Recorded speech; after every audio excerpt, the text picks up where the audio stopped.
औरत भागती हुई गाड़ी के सामने आई और पुलिस की गाड़ी को रोककर कहने लगी कि साहब जी मेरे साथ दो लोगों ने ज्यादती कर दी है। अस्सलाम वालेकुम, कैसे हैं आप लोग। मैं हूं आपके साथ अदनान और आज आपसे एक ऐसा वकूआ शेयर करने जा रहा हूं जिसे सुनने के बाद आपने इसको शेयर भी करना है और खुद भी कोई कुछ होश के नाखून लेने के इस तरह से भी हो सकता है। एक एसएचओ साहब हैं जो सुबह सुबह गश्त से वापस आ रहे थे। वापस आते हुए वो एक गांव के बीच में से गुजर रहे थे। गांव खत्म होने वाला, अचानक से एक औरत दौड़ती हुई आई है और उस गाड़ी के सामने आ गई। जैसे वो गाड़ी के सामने आई है, इस औरत की उम्र तकरीबन 40-45 साल के दरमियान थी। एसएचओ साहब बताते हैं इसने गाड़ी के सामने आके गाड़ी को रोका। खड़े होकर गाड़ी को रोकने के बाद एसएचओ नीचे उतरा, बीबी क्या हुआ। तो औरत बोली कि साहब जी मेरे साथ दो लोगों ने ज्यादती कर दी है। अब एसएचओ साहब परेशान है कि एक बंदा ज्यादती करे तो वो नॉर्मल, अगर दो ज्यादती करे तो वो केस जो है वो संगीन हो जाता है, वो ज्यादा मतलब खतरनाक होता है। अब एसएचओ साहब ने उससे पूछा कि वो बंदे कहाँ। तो उसने कहा कि मैं यहाँ पर एक घर है जहाँ पर मुलाजमा हूँ, मैं उन्हीं के घर में रहती हूँ और वो अकेली औरत है, उनके घर में ही मैं काम भी करती हूँ, वहीं पर रहती हूँ, खाना पीना मेरा उनकी तरफ है। और उनके यहाँ दो मेहमान आए हुए थे जिन्होंने मेरे साथ ये काम किया है। वो कहते कि वो बंदे कहाँ हैं। तो ये औरत कहती कि वो बंदे जो हैं वो घर पर ही है, मैं तो उनको चक्कर दे के आई हूँ कि मैं बाहर से कुछ खाने पीने का बंदोबस्त करती हूँ, मैं बाहर आ गई हूँ, आप मिल गए हैं तो आप मेरे साथ चलें। अब ऐसा जो दो सिपाही और पुलिस वाले जो ड्राइवर था ना गाड़ी का, उसको उन्होंने वहीं खड़ा किया। गली में चल पड़े, आगे गए तो वो घर के अंदर दाखिल हुए। घर में एक साइड पे एक छोटा सा कमरा था जहाँ पर वो औरत रहती थी, और एक कमरा जिसमें वो दोनों लोग, नीचे चटाई बिछी हुई है उसके ऊपर सोए हुए हैं और बाकी कोई भी नहीं है। और जो घर की मालकन है वो एक अलग कमरे में सोई हुई है। जब इन्होंने जाकर वहां पर पूछ परती शुरू की तो मालकन जो है उसको भी जगाया। जैसे ही मालकन को जगाया और उन लोगों को पकड़ा, उनको पकड़ लिया, दोनों का जो अहलकार थे उन्होंने, कि तुम लोगों के ऊपर इसने इल्ज़ाम लगाया है। अब वो दोनों जो है उनमें से एक बंदा जो था वो हकीम था और दूसरा उसका शागिर्द था। अब वो कहते कि तुम लोग यहाँ कैसे हो, ये तुम्हारा क्या लगती है जो मालकन है। वो कहते ये हमारे एक जानने वाले हैं, उनकी दूर की जानने वाली है, तो इनसे हमारी गपशप थी, हम फलान जगह से वापस आ रहे थे, गाड़ी नहीं मिली तो हम इनके घर रुक गए। उसने कहा अच्छा ठीक हो गया। अब जो मालकन है वो बड़ी गर्म हो रही है, कहती तुमने मुझे क्यों नहीं बताया, मुझे तो पता ही नहीं है ये काम हो गया। वो कहती जी मैं आपको बताती तो आप इनको जाने देती, आपके तो जानने वाले थे, मैं इसलिए बाहर चली गई, मैं तो थाने जा रही थी, मुझे आगे गाड़ी मिल गई, मैं इसको लेके आ गई हूँ। अब दोनों लोग जो है उनसे पूछा जा रहा है, वो कहते जी हमने तो कुछ नहीं किया। उधर जो मालकन है वो कहती जी ये ऐसा नहीं हो सकता। अब उस औरत का कमरा जब एसएचओ साहब ने जाके देखा, जो जहां पर वो सोई हुई थी जो औरत थी, वो कमरे के अंदर उनको कुछ शवाहिद ऐसे मिले जिससे उनको ये यकीन हो गया कि यहाँ पर कुछ ना कुछ वारदात जरूर हुई है। अब उन दोनों जो हकीम और उसका शागिर्द था उनसे पूछना शुरू किया तो वो मान नहीं रहे। अब इन्होंने कहा कि चलो जी फिर थाने चलते हैं। इधर जो औरत है जिसका घर है वो बड़ी गर्म होगी कि इन्होंने ये क्या कर दिया, मैं इनको छोड़ूंगी, ये है वो है, फलां फलां फलां। अब यहाँ पर जो है वो मुद्दईया जो है, मुद्दई जो बनना था वो उस औरत को बनना चाहिए था जिसने ये, जिसके साथ वकूआ हुआ था। लेकिन एसएचओ साहब बताते हैं कि वो जो मालकन थी वो कहती है मुद्दई मैं बनूंगी, मैं इनके ऊपर एफआईआर करवाऊंगी, मेरे घर के अंदर मेरी मुलाजमा के ऊपर इन्होंने ये काम कर दिया, मेरे नाक के नीचे ये काम हो गया। अब उसको मुद्दईया बना दिया, वहां पर जो जुर्म था वो लिखा गया। उसके बाद औरत जो है उसको हॉस्पिटल ले गए वो सैंपल लेने के लिए, क्योंकि डीएनए होना था।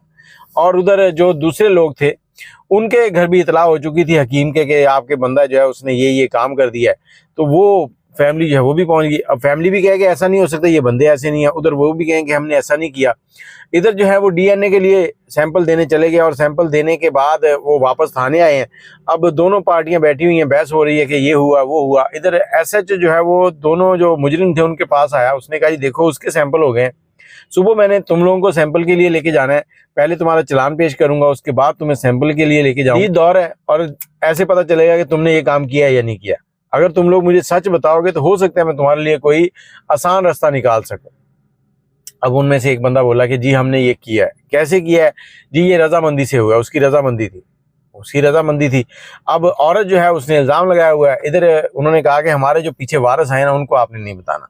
वो कहती जी ठीक हो गया। बाहर निकले एसएचओ ने सब वारसों को बताया कि ये मसला है, आपके बंदे जो हैं वो गिल्टी हैं, इन्होंने ये काम किया है। अब उधर उनको जब पता चला कि हमारे वारसों को पता चल गया, वो एसएचओ को कहेंगे आपने इनको क्यों बताया। एसएचओ कहता है कि मैं इनको ना बताता तो काम आगे कैसे चलता। अब जो औरत है वो थाने से निकली है, वापस चली गई है घर, और सुबह एसएचओ ने उसको चालान पेश करने के बाद मुजरिम जो है उसको लेके जाना था आगे। इधर एफआईआर हो चुकी है और 164 के बयान भी होने हैं जज के सामने। 164 के बयान के बारे में भी आगे आपको बताता हूँ कि वो कैसे होते हैं। अब जो औरत है वो घर चली गई है। अगले दिन सुबह सुबह उसने मुजरिम को भी लेना था दोनों को, और औरत को भी साथ लेके जाना था क्योंकि 164 के बयान भी होने थे। अब औरत को ढूंढने के लिए उसके घर पहुंचे हैं तो औरत आगे है ही नहीं। इधर मुजरिम को पेश किया, मुजरिम का जो है वो चालान हो गया। उन्होंने 4 दिन का रिमांड पेश कर दिया कि 4 दिन के अंदर हम इसके DNA बाकी की जो तफ्तीश है वो पूरी करेंगे। इधर औरत जो है वो घर से गायब हो गई है, औरत घर से गायब है, मुजरिम जो है वो थाने में है। अब DNA करवाने मुजरिम के करवा लें, जब तक औरत के ना हुए तो वो मैच कहाँ होंगे। फिर थानेदार साहब जो है वो कहते जो हमने सैंपल लिए थे ना पहले, वो सैंपल हमने लेबॉर्ट्री में जमा करवा दिए, क्योंकि वो लेबॉर्ट्री में 72 घंटे के अंदर अंदर जमा ना हो तो वो ज़ाया हो जाते हैं, उसके बाद वकूआ ख़राब। इधर जो औरतें हैं उनके गांव से घर से पता करना शुरू किया कि वो किधर गई हैं। वो कोई कहे कहाँ गई, कोई कहे कहाँ गई हैं, वो पता ही नहीं चले। 3 दिन गुजर गए। तीसरे दिन वो SHO जो है उन्होंने कहीं ना कहीं से सुराग निकाला और उन औरतों को ढूंढ लिया। अब जो घर की मालकिन थी वो मुदैया बनी हुई थी, दोनों को ढूंढा और चौथा दिन था, चौथा दिन भी गुजर गया। अब जज के सामने पेश करना था, चालान पेश करना था, लेकिन इसने अपना रिमांड लिख के दिया, औरत को साथ लिया। अब औरत को साथ ले जाने के लिए भी उसने कहा या तो आप दोनों औरतें थाने में रहेंगी या फिर आपके घर में मैं रहूँगा। उन्होंने कहा जी हम थाने में नहीं, आप इधर रह लें।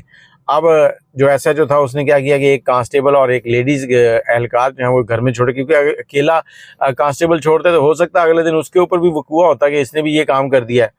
अब सुबह हुई है, मुजरिम को लिया, मुजरिम को लेके और औरतों को लेके जेल गए हैं, सॉरी अदालत गए हैं, अदालत जाकर ये वकूआ पेश किया है। इधर जो पुलिस SHO था उसने अपनी अगले चालान 4 दिन के रिमांड के लिए दरख्वास्त दी है। उधर औरत का बयान होना था। जो 164 का बयान होता है ना, उसमें कमरे के अंदर मुद्दई वो होता है बंदा जिसका बयान हो रहा है, एक स्टेनो होता है और एक जज होता है। बाज़ों का स्टेनो भी नहीं होता, सिर्फ जज उससे बयान लेता है और जज उसको खुली छूट देता है कि आप बेखौफ होकर बयान दें, अगर आपके ऊपर कोई भी मसला है तो मुझे बताएं ताकि आपका वो मसला हल किया जाए, आपको कोई तंग ना करे। इधर औरत ने जो बयान दिया उसने बयान ही बदल दिया। उसने कहा जी मेरे साथ ज्यादती हुई है इनके साथ, लेकिन ज्यादती जो है वो इन दोनों ने नहीं की। अब ये बयान दिया, जज ने उसको टाइम दिया, टाइम देगा उसने सोच के उसने साइन लगाए, कोर्ट अंगूठे लगाए, साइन किए। जज जो है वो उसमें विक्टर था, जज के सामने बयान दे दिया। अब वो औरतें बाहर आई हैं 10-15 मिनट के बाद। इधर जो SHO है वो रिमांड के लिए गया तो जज साहब कहते हैं आप रिमांड मांग रहे हैं, वो कहती हैं ये बंदे नहीं है, ये क्या बात है। अब SHO जो है वो परेशान है और जज ने कहा जी इनको रिलीज कर दें। अब वो रिलीज कर दिया। SHO ने कहा ठीक हो गया। अब ये औरतें किसी को नामजद करेंगी या कोई बंदा मिलेगा, उसका वो होगा DNA शनाख्त जो भी होगा, उसके बाद प्रोसेस चलेगा। इधर ये दोनों हकीम और वो बंदा जो है वो निकल के चले गए। अब SHO जो है इस केस के पीछे था। SHO ने कहा कि कुछ अर्सा गुजरा, उसके बाद मुझे पता चला कि जो 2-3 दिन थाने से निकलने के बाद औरतें गायब रही थी, जिस दौरान हम इनको ढूंढते रहे हैं, तो जो मुजरिम थे उनके साथी जो थे वो जैसे ये थाने से घर पहुंचे तो इनके घर पहुंच गए। वो बड़े कानूनदान थे। उन्होंने इनको कहा कि आप इस बयान से मुकर जाएं तभी इनकी जान छूटनी है, वरना ये फंसे रहेंगे। इस बयान से छूटें और इनको छुड़वाएं और हम आपको 5 लाख रुपए देंगे। 2017-18 की बात है। 5 लाख अच्छी खासी अमाउंट थी उस वक्त।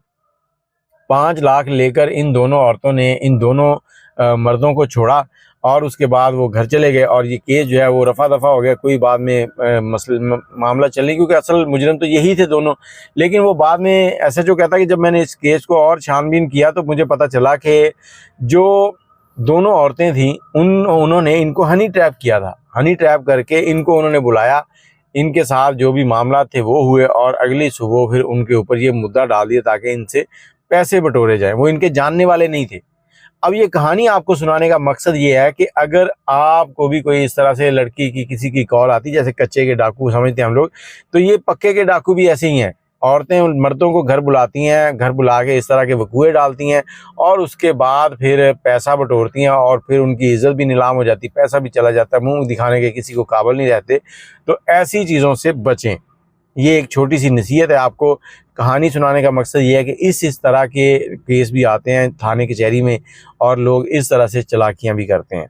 बाकी अगर आपके पास कोई ऐसी कहानी है तो हमसे ज़रूर शेयर कीजिएगा। दुआ में याद रखिएगा। अल्लाह हाफिज़।